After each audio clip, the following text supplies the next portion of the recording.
ભરૂચ જિલ્લા કોંગ્રેસ સમિતિ દ્વારા મરહુમ અહેમદ પટેલની જન્મજયંતિ નિમિત્તે તેઓને ભાવાંજલિ અર્પણ કરાઈ। કોંગ્રેસના દિગ્ગજ નેતા અને રાજ્યસભાના સાંસદ રહી ચૂકેલા મરહુમ અહેમદ પટેલની જન્મજયંતિ નિમિત્તે ભરૂચ જિલ્લા કોંગ્રેસ સમિતિ દ્વારા આજે કાર્યાલય ખાતે પુષ્પાંજલિ અર્પણ કરવાનો કાર્યક્રમ યોજાયો।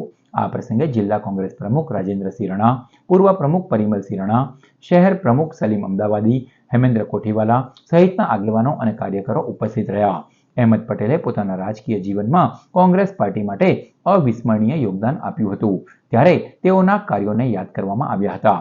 તેઓની તસવીરને ફૂલહાર અર્પણ કરી અંજલિ આપવામાં આવી।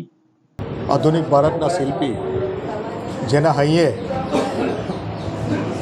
ગુજરાતીઓનું હિત હંમેશા વસાયેલું હતું, ભરૂચના શિલ્પી એવા અહેમદભાઈ પટેલ સાહેબની આજે જયંતિ છે, ત્યારે એમને સત નમન કરીએ છીએ। એમને કરેલા કાર્યોને યાદ કરીએ છીએ।